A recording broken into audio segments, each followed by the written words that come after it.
Hello mọi người, mình là Cường ET đây. Hôm nay mình xin bày cho các bạn cách mà copy cái video từ cái GoPro sang cái điện thoại thì mà không cần dùng máy tính nha.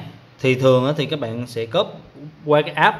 Trên này nó sẽ có cái app phần mềm, nhưng mà các bạn mình thử copy rồi, nó rất là chậm luôn, nó chậm cực kỳ. Tốc độ của nó chỉ có vài trăm kilobyte trên một giây thôi. Các bạn nghĩ copy video mà thường các bạn quay vlog á, video rất là dài cả mấy ghi luôn, mà các bạn copy cái kiểu này biết thế nào mới xong, đúng không?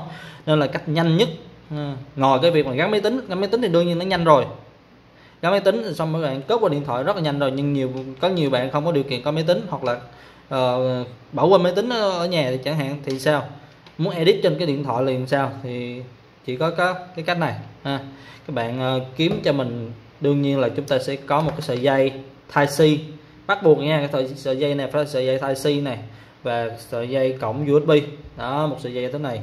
Và chúng ta còn một cái đầu chuyển này. Cái đầu chuyển này có thể là đầu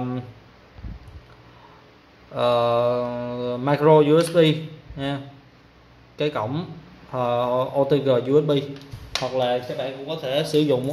Còn nếu mà các bạn dùng điện thoại đời mới thì các bạn dùng cái đầu chuyển là Type-C luôn đó, có nghĩa là hai đầu Type-C luôn đó.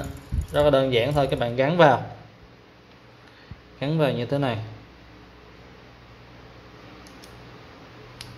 gắn vào một đầu Type-C thì các bạn bắt buộc phải gắn vào cái GoPro các bạn phải bật lên nha, rồi gắn vào cái cổng Type-C như thế.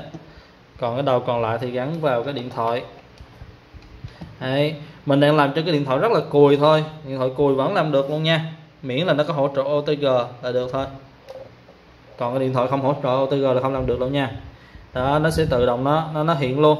Còn nếu mà nó không hiện, nó có cái chữ download này, một là chữ download ở bên này hoặc là gallery, bộ sưu tập thì các bạn nhấn vào chọn cái phần download nha các bạn nha.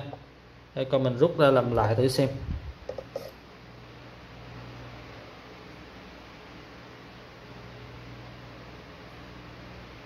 Mình rút ra làm lại đó. Cái này mình đã nãy mình nhấn rồi nên nó tự hiểu luôn đó. Các bạn chỉ vào đây này, DCMI này đó, các bạn chọn này, các bạn giữ nguyên nha. Sau đó chúng ta sẽ vào ba cái biểu tượng tròn này, rồi chúng ta có thể copy hoặc là move thì nó sẽ nhanh hơn, copy thì sẽ lâu hơn. Rồi ở đây chúng ta sẽ chọn nơi lưu là trên điện thoại hoặc thẻ nhớ, hoặc là ngay cả trên drive luôn, tùy.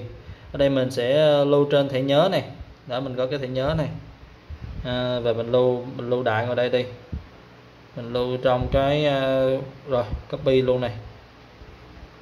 Nó đang sao chép này, thấy chưa, nhanh hơn rất nhiều đúng không? Rồi các bạn vào cái mục đó là các bạn vào bộ sưu tập hoặc là my file đây đó, có cái file trên này luôn này, mở lên thôi.